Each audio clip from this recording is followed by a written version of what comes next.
வணக்கம் நண்பர்களே. இஸ்ரேல் பாலஸ்தீன மோதல் அது குறித்தான அப்டேட்டுகள் இந்த அண்மை செய்தியில் பார்க்க போகிறோம். இன்றைக்கி அந்த அண்மை செய்திகளில் முக்கியமான ஒரு காணொளி இருக்குது. அது சுமார் 9 நிமிடம் ஓடக்கூடிய காணொளி. அதையும் அதில் உள்ள இணைச்சிருக்கேன். அந்த காணொளியும் பாருங்கள். இந்த காணொளியில் பேசியிருப்பவர் அவரது முகத்தை காட்டவில்லை. அவர் பேர் அபு உபைதியான்னு பேர். அந்த அபு உபைதியான்றவர் ஹமாஸில் ஒரு முக்கிய தளபதிகளில் ஒருவர். அவர் தான் இதை ஏன் நடந்துகிட்டு இருக்கு, இந்த 83 நாட்கள் யுத்தம் என்ன நடந்துகிட்டு இருக்குன்றதை பற்றி தான் பேசியிருக்கிறாரு. அந்த காணொலியை பார்த்துருங்க. அப்புறம் நண்பர்களே, வழக்கமாக உள்ள கோரிக்கை தான், புத்தகங்கள் வாங்கி உங்கள் ஆதரவை தாருங்கள். புத்தகங்கள் விற்பனையின் மூலமாக வரும் பணத்தை கொண்டு தான் நம்ம இந்த சேனலை நடத்துகிறோன்றது உங்களுக்கு நல்லா தெரியும். அப்புறம் பார்த்திங்கன்னா, பண்டைய உலகின் வரலாறு அப்படின்னு ஒரு 2 மணி நேர ஆவணப்படம் இருக்குது. அதையும் பார்த்து உங்கள் ஆதரவை தாருங்கள். 3வது கோரிக்கைன்னு இல்லை, விருப்பம் இருக்கிற நண்பர்கள் என்னோட டெலகிராம் குரூப்பில் சேர்ந்து நேரடியாக என்னோடு உரையாடலாம். தினமும் மாலையில் நான் பதிலளிப்பேன். இப்போ கொஞ்ச நாளாக ஒன்றும் பதில் போட முடியல, கொஞ்சம் ட்ராவலிங்கில் இருக்கிறதுனால. பட்டு தொடர்ந்து டெய்லி பதில் சொல்லப்படும். உங்களுடைய கேள்விகளை நேரடியாக அங்கே கேட்கலாம். அடுத்தால வேறு சேனல்கள் நடத்தும் நண்பர்கள் யாராவது இந்த காணொளியை பார்க்கும்போது நான் உங்கள் சேனலில் பேசினா நல்லாயிருக்கும்னு நினச்சிங்கன்னா தாராளமாக கீழே இருக்கக்கூடிய வாட்ஸ்அப் நம்பரில் தொடர்பு கொண்டு தோழர் அமுதாவை காண்டாக்ட் பண்ணுங்கள். அப்புறம் எனக்கு இதெல்லாம் எதுவுமே முடியாது சார் அப்படின்னீங்கனாலும் பரவாயில்ல, சப்ஸ்கிரைப் பண்ணிங்கன்னா கூட அதுவே ஒரு பெரும் ஆதரவு தான். லைக் போட்டிங்கனாலும் ஆதரவு தான், கமெண்ட் போட்டிங்கனாலும் ஆதரவு தான். இந்த வீடியோவை வாட்ஸ்அப் மற்றும் வேறு சமூக தளங்களில் பகிர்ந்தாலும் அதுவும் ஒரு வகையான ஆதரவு தான். மொத்தத்தில் உங்களது ஆதரவை ஏதாவது ஒரு வகையில் எங்களுக்கு தொடர்ந்து கொடுத்துக்கிட்டே இருங்க. பார்த்துட்டிங்களா? அந்த காணொலியை எதற்காக போட்டோம் அப்படின்னு பார்த்தீங்கன்னா, அவர்கள் ஹமாஸின் அதிகாரப்பூர்வமாக வெளியிட்ட இந்த காணொலியை வெளியிடும் போதே அவர்கள் அந்த அரபு மொழியில் தான் பேசியிருக்கிறாங்க. அது அரபு மொழியாக வேறு மொழியான்னு எனக்கு தெரியலங்க. கேட்குறதுக்கு அரபு மொழி மாதிரி தான் இருக்குது. எனக்கு அரபு மொழி தெரியாது. அரபு மொழி தெரிந்தவர்கள் கமெண்ட்டில் சொல்லலாம். அரபு மொழி நன்றாக தெரிந்தவர்களுக்கு நேராகவே அவர் என்ன சொல்கிறாருன்றது புரிஞ்சிடும். மற்றவர்களுக்கு கீழே அந்த அதோட மொழிபெயர்ப்பு டிரான்ஸ்லேஷன் இங்கிலீஷில் போட்டிருக்காங்க. அதை பார்த்து நீங்கள் தெரிஞ்சுக்கலான்றதுக்காக தான் நான் காணொலியை முழுசாகவே போடுறேன் அப்படின்னு சொன்னேன். ஸோ நீங்களே பார்த்துருப்பீங்க. ஆங்கிலம் தெரியாதவர்கள் நான் அதோட விளக்கத்தை சொல்கிறேன், தெரிஞ்சுங்க. அவர் ஆரம்பத்தில் என்ன சொல்கிற மாதிரி எல்லாருக்கும் அவங்க எப்போவுமே ஆரம்பிக்கிற மாதிரி அல்லாஹ்வின் புகழ் ஓங்குக அதெல்லாத்தையும் சொல்லி முடிச்சுட்டு ஏன் இந்த சண்டை, எதற்கு இந்த சண்டை அப்படின்றத தெளிவாக அவர் விளக்குறார். அவர் விளக்கும்போது என்ன சொல்கிறாரு, இஸ்ரேல் தொடர்ந்து இந்த இஸ்ரேல் பாலஸ்தீன மோதல் அக்டோபர் 7ஆம் தேதியிலிருந்து தான் தொடங்கியது போல ஒரு மாய பிம்பத்தை கட்டமைக்க விரும்புகிறார்கள். தயவு செய்து நீங்கள் எல்லோரும் புரிந்து கொள்ளுங்கள், இந்த மோதல் அக்டோபர் 7ஆம் தேதி தொடங்கிய மோதல் அல்ல. இதைத்தான் முதல் குறிப்பாக அவர் வைக்கிறார். இந்த அமைதி பேச்சுவார்த்தை ஒப்பந்தம் ஸ்டெப் பை ஸ்டெப்பாக பேசுறது, ஸ்டெப்பாக அமைதியை நோக்கி கொண்டு போகிறதுன்றதை பற்றி பேசும்போதும் அவங்களோட ஹமாஸோட அஃபீஷியல் ஸ்போக்ஸ் பர்சன் பேசின வீடியோ நேற்று முந்தா நாள் போட்டிருந்தோம்ல, அதில் அவர் தெளிவாக சொல்கிறார், இந்த ஸ்டெப் பை ஸ்டெப்பெல்லாம் வேலைக்கே ஆகாது. ஏன்னா 1995 இந்த மாதிரி ஸ்டெப் பை ஸ்டெப்லாம் ஒப்பந்தம் போட்டு என்ன நடந்துச்சு, ஒன்றுமே இன்றைக்கு வர நடக்கலைன்னு அவர் சொல்லியிருந்தார். அதைத்தான் இவரும் வலியுறுத்துகிறார். இந்த போராட்டம் ஏதோ அக்டோபர் 7ஆம் தேதியிலிருந்து தான் நடப்பது போல ஒரு பிம்பத்தை இஸ்ரேல் ஆக்குபையிங் ஃபோர்ஸ், ஆக்கிரமிக்கும் படைகள் உருவாக்க முயற்சி செய்கிறது. மீடியாவிலேருந்து எல்லாரையும் கைக்குள்ளே போட்டுக்கிட்டு இந்த வேலையை அவர்கள் தொடர்ந்து செஞ்சிகிட்டு இருக்கிறாங்க. ஆனால் உண்மை அதுவல்ல. இது பல ஆண்டுகளாக நடந்து கொண்டு இருக்கும் ஒரு போராட்டம். கிட்டத்தட்ட 70 ஆண்டுகளாக நடக்கக்கூடிய ஒரு போராட்டம். இந்த போராட்டத்தின் விளைவாக என்ன நடந்துட்டுருக்கு, பாலஸ்தீன மக்கள் தங்கள் குடியிருப்புகளை இழந்து அகதிகளாக இருக்கிறார்கள். அதையும் சொல்லிட்டு என்ன சொல்லிகிட்டு இருக்காங்க, இந்த போரில், இந்த தாக்குதலில் இஸ்ரேல் தொடர்ந்து தனது தாக்குதலை பொதுமக்களின் மீது தான் நடத்தி கொண்டே இருக்கிறது. நடத்தட்டும், நாங்களும் எதிர் தாக்குதல் நடத்தி கொண்டு தான் இருக்கிறோம். நம்ம ஏற்கனவே சொல்லியிருந்தோம், சுமார் 1000 வாகனங்களை அடித்து உடைச்சிருக்காங்கன்னு. அந்த நம்பர் கொஞ்சம் எக்ஸாஜரேட் போல இருக்குது.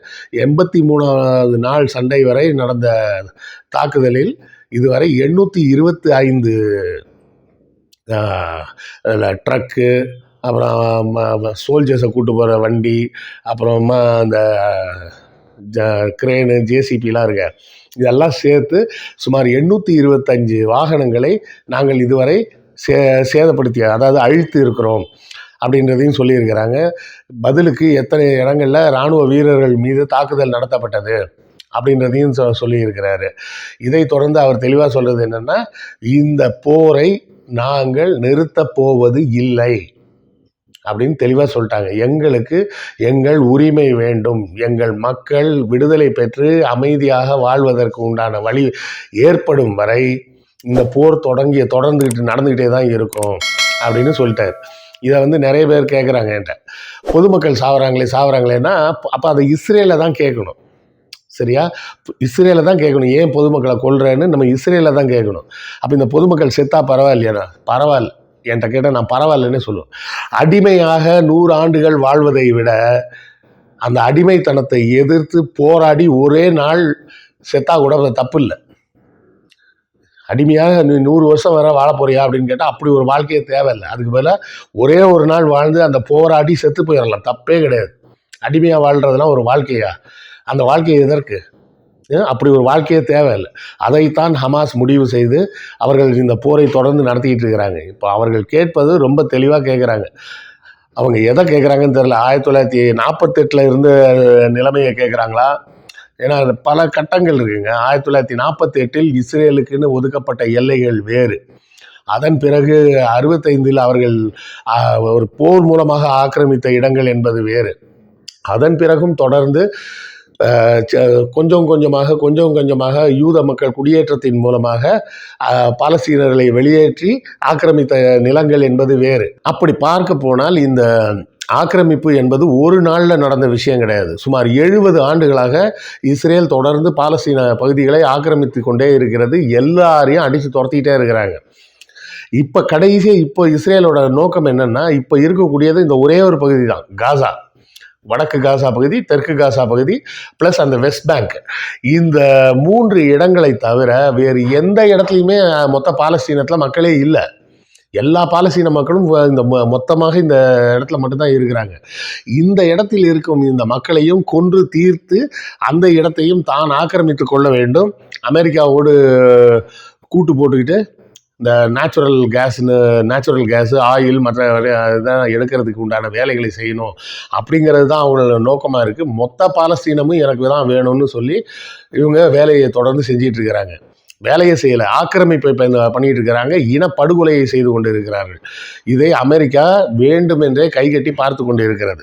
ஏன்னா அமெரிக்கா இதை ஒரு தடவை இந்த மாதிரி செஞ்சதில்லை, இது மாதிரி பல தடவை செஞ்சுருக்கு. வியட்நாமில் செஞ்சுருக்கு, சிரியாவில் செஞ்சுருக்கு, லெபனானில் செஞ்சுருக்கு, ஈராக்கில் செஞ்சுருக்கு, இப்போ ஈரானில் செய்வதற்கும் முயற்சி செஞ்சிட்டு இருக்கு. இந்த வேலையை ஈரான் ஒரு கட்டத்தில் பொறுமை இழந்து அது களத்தில் இறங்க வேண்டும். ஏற்கனவே ஈரான் மீது பல்வேறு தடைகள் ஏற்கனவே விதித்து வச்சிருக்கிறாங்க.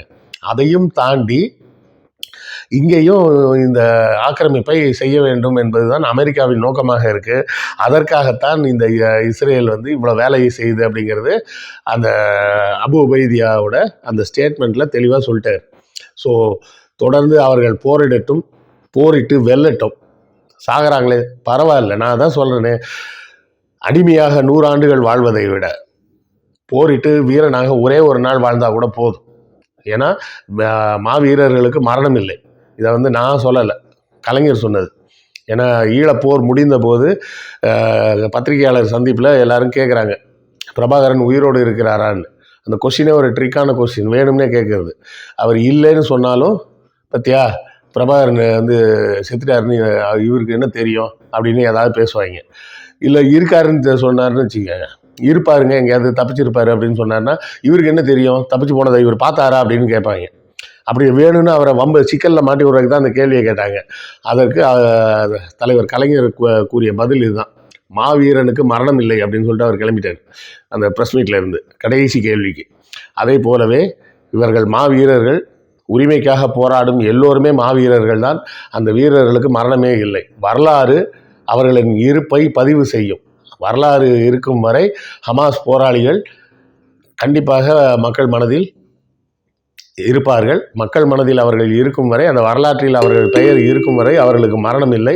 அவர்களது போர் தொடர்ந்து அந்த அநீதிக்கான ஆக்கிரமிப்புக்கு எதிரான போர் வெற்றி பெற நாமும் வாழ்த்துவோம். அடுத்த அப்டேட் வந்தோடனே மறுபடியும் சந்திப்போம். நன்றி, வணக்கம். உங்களுக்கு இந்த வீடியோ பிடித்திருக்கும் என்று நம்புகிறோம். இந்த சேனலை சப்ஸ்கிரைப் செய்யுங்கள். எங்கள் வீடியோவை உங்கள் நண்பர்களுக்கு ஷேர் செய்யுங்கள். எழுத்தாளர் கிருஷ்ணவேலின் நூல்களை தமிழ்நூல் மன்றம் வெப்சைட் மூலமும் வாங்கலாம், வாட்ஸ்அப் மூலமும் வாங்கலாம். இரண்டுக்குமான லிங்க் டிஸ்கிரிப்ஷனில் உள்ளது. நன்றி.